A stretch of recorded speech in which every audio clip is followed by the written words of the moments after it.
नमस्कार चिंटू में स्वागत है आपका। मैं हूं योगेंद्र, आप देख रहे हैं खास खबर। और खास खबर में हम बात करेंगे जयपुर ग्रेटर के महापौर उपचुनाव की। यह उपचुनाव सबको मालूम है क्यों हो रहा है। पूर्व मेयर सौम्या गुर्जर उनको अयोग्य घोषित करने के बाद, क्योंकि कोर्ट में मामला चला गया था एक अधिकारी, मैं उस पूरी डिटेल में नहीं जाऊंगा, लेकिन अब यहां पे मेयर का चुनाव बड़ा रोचक होने वाला है। नामांकन का समय सीमा खत्म हो चुकी है, अब स्क्रूटनी होगी और वापस लेने का समय है। और उसके बाद अगर दो कैंडिडेट रहते हैं तो 10 तारीख को चुनाव होगा और उसी दिन आपके सामने कौन होगा ग्रेटर का महापौर, ये भी सामने आ जाएगा। ये ओबीसी रिजर्व सीट है। बीजेपी से शीला सैनी को रश्मि सैनी माफ करिएगा, रश्मि सैनी को उतारा है और हेमा सिंघानिया को कांग्रेस ने टिकट दिया है। लेकिन कांग्रेस के दो बागी और चुनाव लड़ रहे हैं, नामांकन किया है। अभी हम ये नहीं कह सकते हैं कि वो वापस लेंगे नहीं लेंगे, लेकिन ताल ठोकी है उन्होंने। ये राजुला सिंह और नसरीन बानो। अब देखो होता है क्या है कि सिंबल चुनाव लड़ेंगे कि इंडिपेंडेंट फाइट देंगे, क्या रहेगा, किसको क्या भरोसा है। लेकिन यह तय है कि दोनों ही तरफ जो भीतर खाने से बात आ रही है, क्रॉस वोटिंग का डर जरूर सता रहा है, क्योंकि यहां अयोग्यता का कोई पैरामीटर नहीं है, गोपनीय मतदान है, कौन किसको दे सकता है। बीजेपी के सामने चुनौती है। चुनौती इस बात की है कि यह सीट बीजेपी के पास है और अगर बीजेपी से कांग्रेस झटक लेती है तो बीजेपी को नुकसान होगा। बीजेपी वापस अपनी सीट को बरकरार रखती है तो बीजेपी को फायदा यह होगा कि 2023 में चुनाव होगा, मेयर अपना है, शहरी सरकार में क्योंकि आधे जयपुर को कवर करती है ये सीट, तो काफी कुछ उसका एक बेनिफिट मिल पाता है। कार्यकर्ताओं में उत्साह होता है, उनके काम, स्ट्रीट लाइटें, सड़कें, सफाई, बहुत सारी चीजें होती हैं। तो चलिए इस बगावत का क्या होगा, लेकिन ये बड़ा सवाल है। योगेंद्र पंचोली हमारे सहयोगी हमारे साथ हैं, आर तिवारी साहब कांग्रेस से हमारे साथ हैं, मनीष पारिक साहब भाजपा से हमारे साथ हैं, सभी का स्वागत है। मैं योगेंद्र छोटा सा पहले आपसे चाहूंगा कि जो नामांकन के दरमियान बीजेपी कांग्रेस कार्यालय की स्थिति, उसको लेकर के मैं जरूर जानना चाहूंगा एक बार आपसे कि क्या स्थिति बनी। क्या लगता है आपको कि जो बीजेपी में विरोध दिखाई दे रहा था, शील दवाई भावुक हो गई थी टिकट नहीं देने से, नामांकन रश्मि सैनी जब करने गई समय खत्म हो गया, जब तक चारों जो प्रत्याशी थे उन्हें कमरे में बैठाया गया, बहुत सारी चीजें बनी। कांग्रेस की तरफ से दो बागी, कहूं बागी मैं नहीं कह सकता अभी, क्योंकि जब तक तस्वीर अभी साफ नहीं होगी जब तक, लेकिन नामांकन किया है। तो इस पिक्चर को क्या समझें कि मुकाबला होगा या फिर कोई वापस ले लेगा, इंडिपेंडेंट निर्विरोध हो जाएगा, या जो बागी के रूप में राजुला सिंह और मिसेस बानो ने जो नामांकन भरा है वो स्टैंड करेंगी। बीजेपी में जिस तरह के हालात बने हुए थे उससे कहीं कोई बगावत का खतरा हो सकता है, ऐसा कुछ लगता है अभी आपको? देखिए, नॉमिनेशन फाइल करने के लिए जब रश्मि सैनी पहुंची तो बीजेपी की तरफ से एक बड़ा मैसेज दिया गया। सभी जो वर्तमान में विधायक हैं, पूर्व मंत्री रहे हैं, वो उनके साथ पहुंचे, नॉमिनेशन उनका फाइनल करवाया।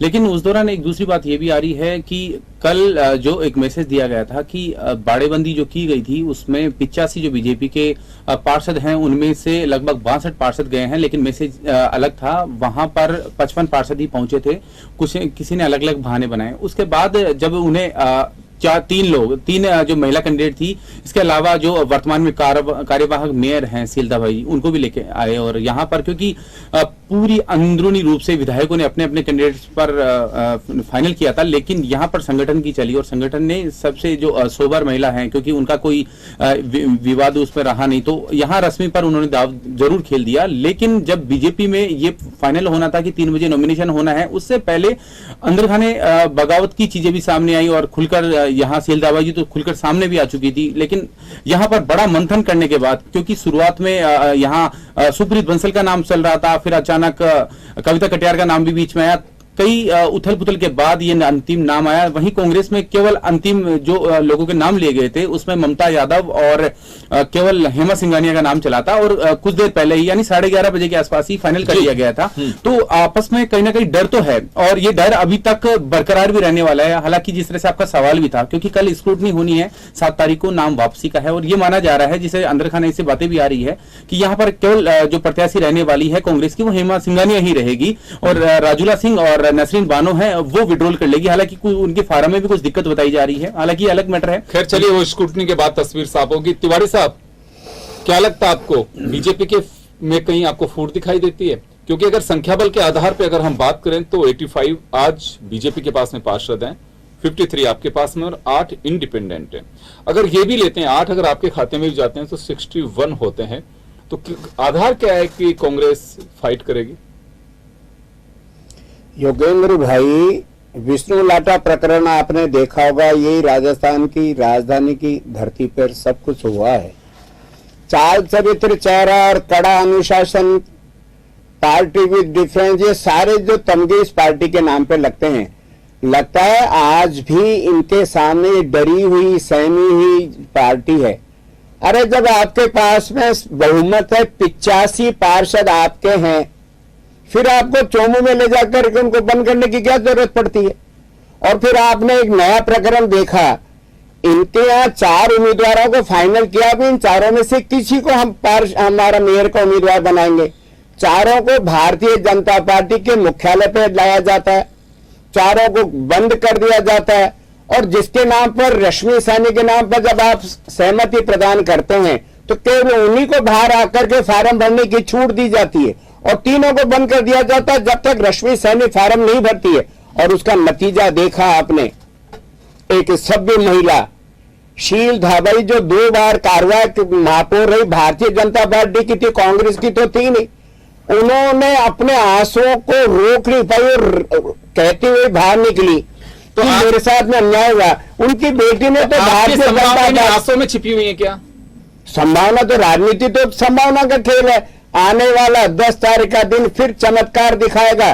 राजस्थान की राजधानी का जो उपेक्षित क्षेत्र है, जयपुर ग्रेटर नगर निगम, वहां पर सरकार और निगम दोनों मिलकर के काम करें, ऐसी जयपुर की जनता चाहती है, ऐसे भारतीय जनता। डबल इंजन की सरकार, डबल इंजन का तो इनका फार्मूला। हम तो चाहते हैं सरकार एक कदम निगम से मिलाए और निगम सरकार से मिलाए। जब तक सरकार निगम, मैं लौट रहा हूं आपके पास में, सर आ रहा हूं आपके पास में। मैं मनीष पारिक साहब के पास में जाना चाहूंगा। मनीष जी, सुना भी आपने तिवारी साहब को, बगावत का खतरा बीजेपी को है और वो जो बगावत का खतरा है उसे में संभावनाएं कांग्रेस की है। नहीं, वो तो ये जो प्रकरण हुआ जिसके कारण हटी है महापौर, वही जाहिर करता है।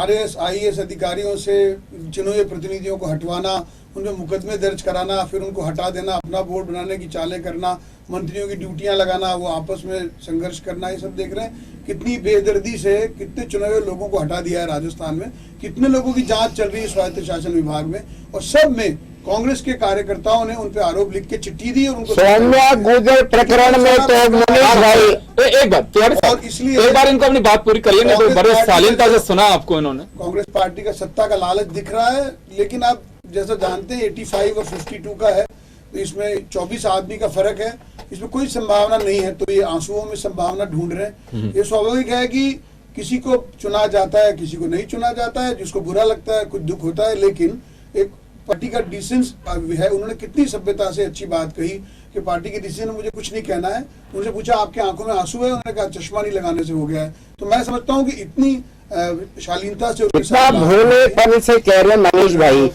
अरे आपने उनकी बेटी के आंसुओं को नहीं देखा क्या? माँ से कह रही है मम्मा 3rd क्लास पार्टी है, छोड़ दो पार्टी को, फार्म भरो।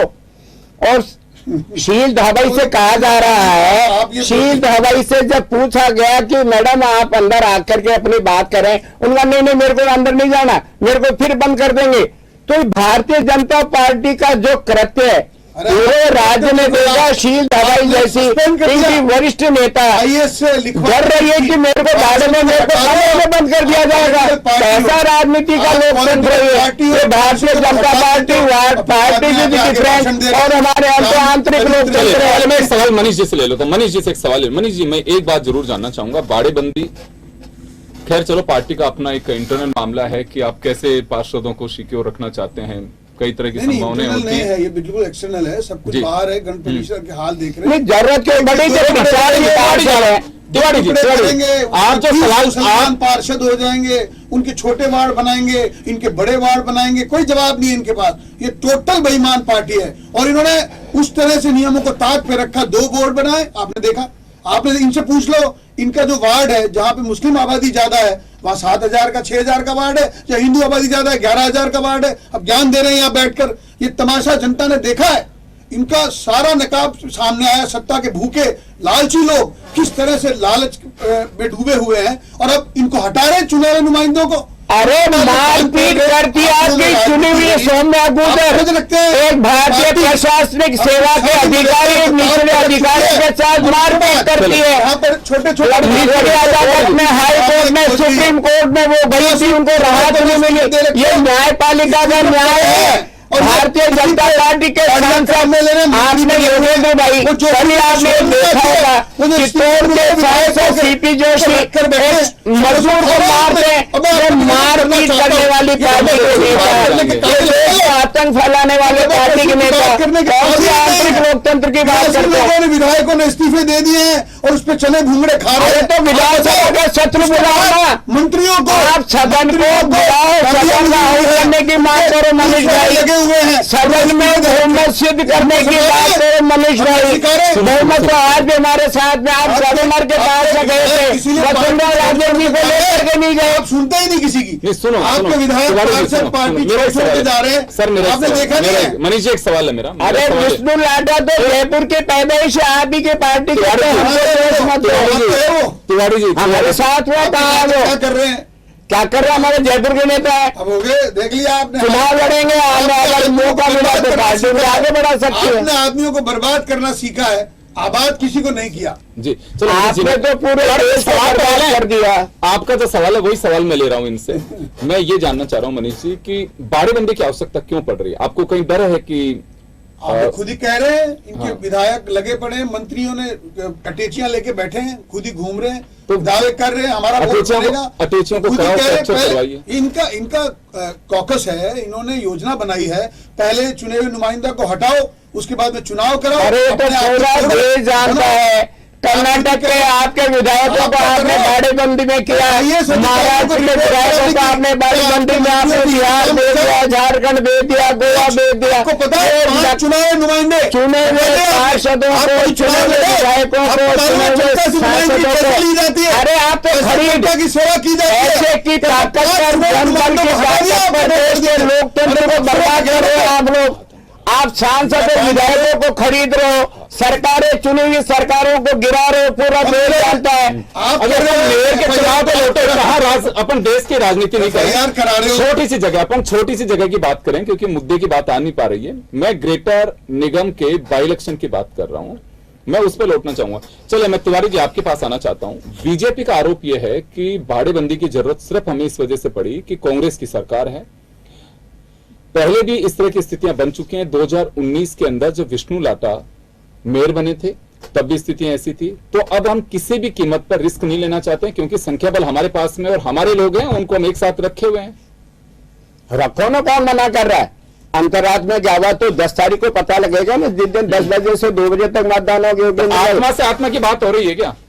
पूरा देश जानता है भारतीय जनता पार्टी में इस समय जो कुछ हो रहा है केवल तानाशाही हो रही है। और मैं आपको एक बात याद दिला दूं, इनको डर किस बात का? डर इस बात का कि भारतीय जनता पार्टी का राज्य स्तरीय खेमा 2 भागों में बटा हुआ है। दोपहर तक तो इनके यहाँ सुखप्रीत बंसल का नाम फाइनल था। तो इनका इंटरनल मामला है। मेरी बात, पूरी बात तो सुनो जी। फिर वसुंधरा राजे जी के खेमे के 5 नेता एक साथ पहुंचते मुख्यालय भारतीय जनता पार्टी के यहाँ, वहां सुखप्रीत बंसल के नाम को वो मना करते हैं। और फिर नरपत सिंह राजवी के यहाँ से जो चुनी हुई है उनको वो अपना उम्मीदवार बनाते हैं। उनके साथ में कैलाश वर्मा रहते हैं, उनके साथ में कालीचरण सर्राफ रहते हैं, उनके साथ में राजपाल सिंह शेखावत रहते हैं, अशोक लावटी रहते हैं। तो खेमा बंदी जब है, आपस में फूट है, तो अंतर्राज्य की आवाज के ऊपर वो कांग्रेस को लाभ देगा। फिर कह रहा हूं 10 तारीख को चमत्कार होगा। भारतीय जनता पार्टी का ग्रेटर का मेयर भी कांग्रेस की झोली में आने वाला, कांग्रेस उनको समर्थन देगी और मेयर का पद देगा। बताइए मुझे, देखिए कालीचरण सर्राफ मालवीय उनका विधानसभा क्षेत्र आता है ग्रेटर में। राजपाल सिंह शेखावत झोटवाड़ा से चुनाव लड़े, उनका क्षेत्र आता है। कैलाश वर्मा उनका क्षेत्र आता है। नरपत सिंह राजवी उनका क्षेत्र आता है। अशोक लावटी उनका क्षेत्र आता है। तो मुझे बताइए कि जो हारे हुए और जीते हुए विधायक अगर वहां पे हैं तो ये तो नामांकन करवाने के लिए आए, उसमें क्या दिक्कत है? इतना साधारण नहीं है ये। वसुंधरा गुट के 500 नेता सतीश पूनिया जी के साथ में 8 में से 3 ही तो बचे। उनकी थी सुखप्रीत बंसल। जब उनको लगा सुखप्रीत बंसल सतीश पूनिया की उम्मीदवार है तो उन्होंने झंडी हिलाई और ये 5 नेता ले आए रश्मि सैनी को। तो आंतरिक फूट का ही इनको नुकसान होगा। हम लोगों के पास में धन नहीं, हम लोगों के पास में बेईमानी का हमारा रिकॉर्ड नहीं। पूरे देश में आपने 8 सरकारें बदल दी धनबल के हिसाब से। तो भारतीय जनता पार्टी के पास में पैसा है और पैसे से तो कांग्रेस वाले अभी कहीं है नहीं। अंतरात्मा की आवाज पर जयपुर के लाखों लोगों को आप अच्छा शासन दें, वहां नालियां बने, वहां सड़कें बने, वहां कचरे का प्रबंधन हो, इस बात को लेकर के अगर भारतीय जनता पार्टी के नेता अपने अधिकृत प्रत्याशी के खिलाफ में हमारी हेमा सिंघानिया को वोट डाल दें तो राजस्थान के लाखों लोगों के लिए फायदा होगा। और यही हमको लग रहा है कि ये सारे बीजेपी के पार्षदों का मुख्य ध्येय जयपुर का विकास है। ये भारतीय जनता पार्टी के विकास में तो देखिए अशील दवाई की लड़की कह रही है पब्लिक के सामने, टेलीविजन के सामने, मम्मा मैं तो कह रही हूं Bharatiya Janata party 3rd class party है। ये मनीष भाई ने भी सुना होगा, पूरे राजस्थान में देखा होगा। तो अब इनके घर के झगड़े का अगर फायदा दूसरे दल को मिले तो उसको हमको काम बना, लोकतंत्र में हमको लेना चाहिए, क्योंकि मेयर तो हमको भी बनाना है ना। हमने लोकतंत्र में चुनाव लड़ा है, चुनाव लड़ने की प्रक्रिया है, बहुमत हमारे साथ में आंकड़ों में नहीं होगा। लेकिन फिर कह रहा हूं अंतरात्मा 10 तारीख को बीजेपी के पार्षदों की जागेगी और हम हमेशा पहले की तरह जो विष्णु लाटा के जमाने में भारतीय जनता पार्टी की जो पार्षदों ने वहां पर बागीपना दिखाया था, और मनीष भाई बताते तो उनमें से आपने कितनों को आजीवन आपने उनको निकाल दिया, बर्खास्त कर दिया। वही आपके बीजेपी के पार्षद, आज भी वही पार्षद है। एक विष्णु लाटा को तो निकाला, कौन सा चाल चेहरा अनुशासन की बात करते हो। कितने विधायकों ने पाला बदला था, टांग तोड़वा ली विष्णु ने तो, होटल से भाग गए और फिर आकर के एक हो गए, फिर उन्होंने वोटों में गड़बड़ करी। तो आपके यहाँ का जो झगड़ा है वो हमारे माथे पे मत लो।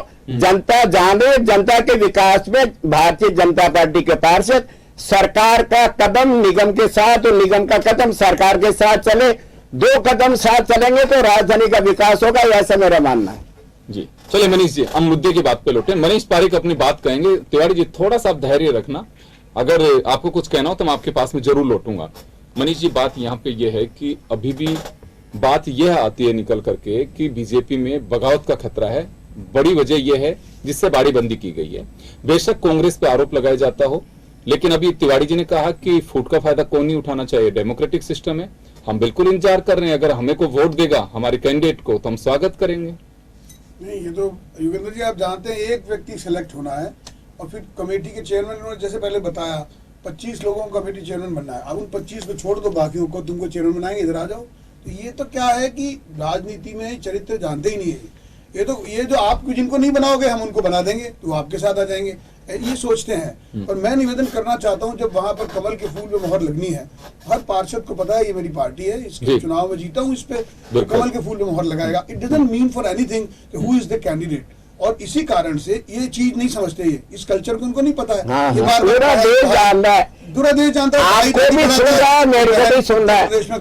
आपने क्या हालत है, वापस मैं मनीष जी एक बात जानना चाहूंगा। मैं एक बात सुनिए, बात पार्षद सरपंच या किसी की भी हो जो सिंबल से जीत के आते, किसी पार्टी में हो, किसी भी पार्टी में, ऐसा क्या होता है कि जो सिंबल में जीतने के बाद वो धैर्य, धर्म, राजनीति का वो लोग भूल जाते हैं। कायदे से तो सिंबल पे अगर कोई जीत के आए तो बिल्कुल पार्टी के साथ उसकी निष्ठा होनी चाहिए, किसी भी पार्टी में। ये बड़ा खतरा है, और खतरा आज का नहीं है। बेशक आज तो कोई भी कैसे भी बना के जीत जाएगा, लेकिन भविष्य के लिए ये एक बहुत ही बड़ा, मैं कहूंगा एक चैलेंज नहीं है, ये पॉलिटिकल डिजास्टर की ओर हम जा रहे हैं।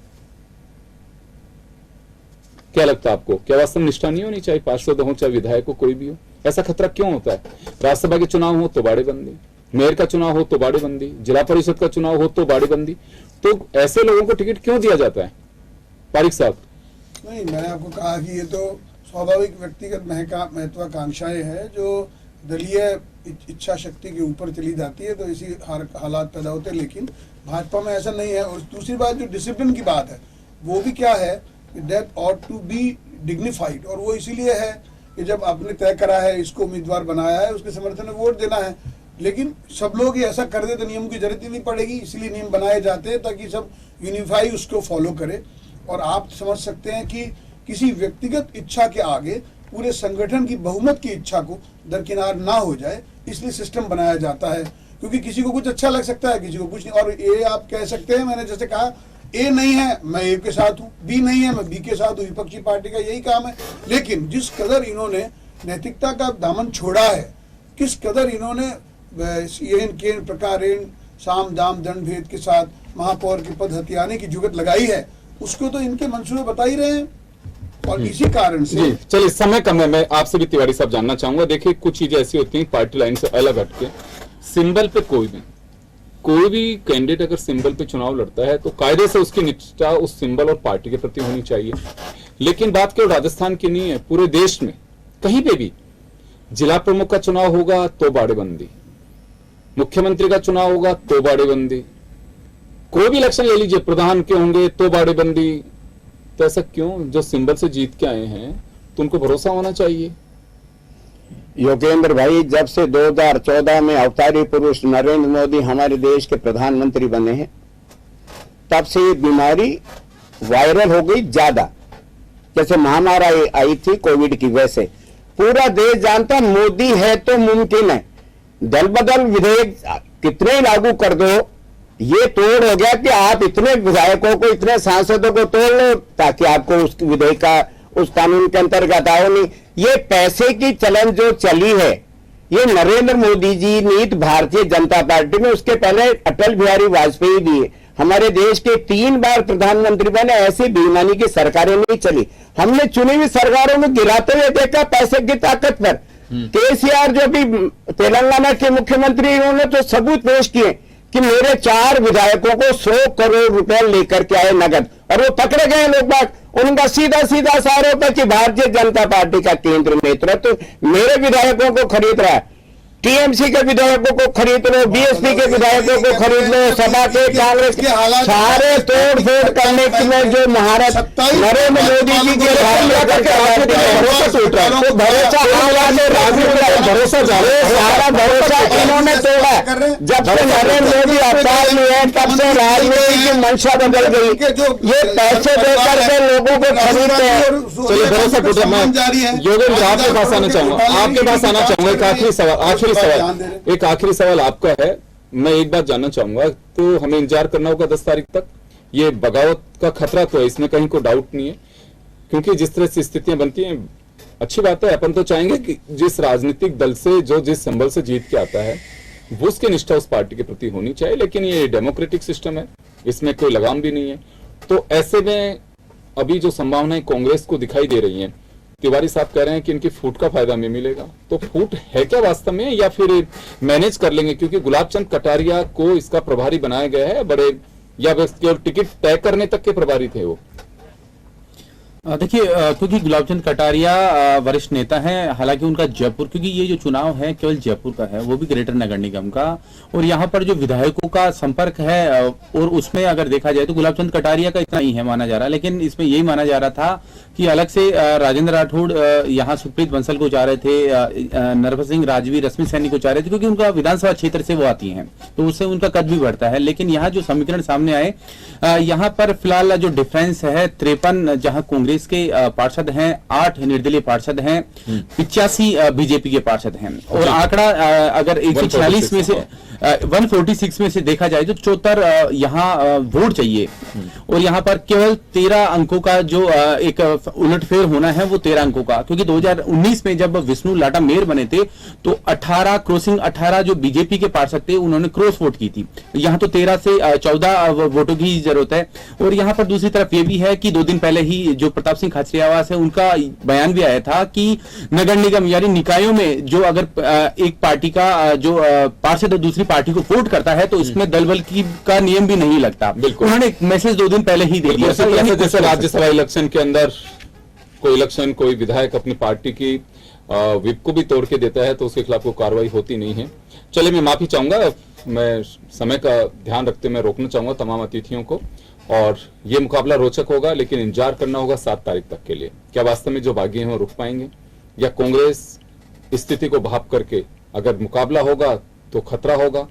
लेकिन खतरा कितना होता है ये देखने वाली बात होगी कि कांग्रेस को ये भरोसा है कि बगावत है बीजेपी में, फूट है, उसका बेनिफिट हमें मिलेगा। अब फूट है कि नहीं है, ये तो जब तस्वीर बनेगी इलेक्शन के बाद, जिस दिन वोटिंग होगी और फिर उसके बाद काउंटिंग होगी, तभी पता लगेगा कि बगावत हुई भी है कि नहीं हुई है।